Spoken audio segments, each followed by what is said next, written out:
And Minter falls as he tries to deliver the pitch. That's a balk, and it's going to move the runner to third.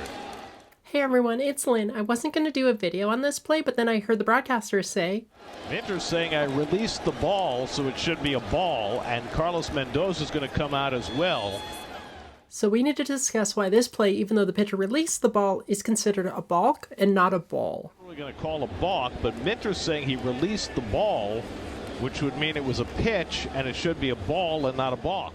Should it? Rule 602A11 states it's a balk if the ball falls out of the pitcher's hand or glove. There's a little bit more nuance here, though.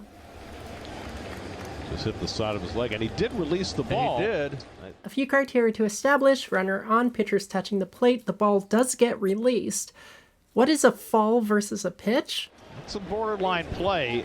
If you stumble out of your motion like that, they're generally going to call a balk, but Minter's saying he released the ball. The MLB umpire manual interpretation: if the ball crosses the foul line, it is a ball. If it doesn't, it is a balk with runners, no pitch otherwise. All right, I'll let my partner describe this. Whoop. The diagram is pretty simple. If the ball ends up in fair territory, it is a balk if there are runners, or no pitch with the bases empty. That's what happened to Lincecum's pitch here. No runners, ball doesn't get to the foul line, so it is a no pitch. And if the ball ends up in foul territory, it is a legal pitch and a ball. He released the ball, which would mean it was a pitch, and it should be a ball and not a balk.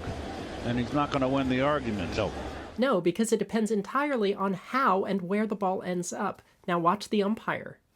And Minter falls as he tries to deliver the pitch. That's a balk, and it's going to move the runner to third.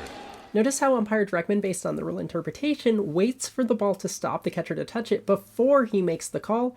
So he knows, it didn't make it to the foul line. There's a runner, so that's a balk. Thanks for watching. Like and subscribe. Always good to know the rules so you can explain them to players, managers, coaches, or fans.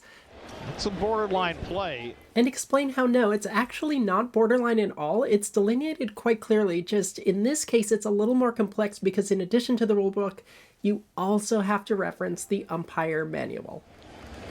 Just hit the side of his leg, and he did release the ball. And he did. And finally, it is a balk because, as we know, you can't just be up there and just doing a balk like that. Do not do a balk, please. Please.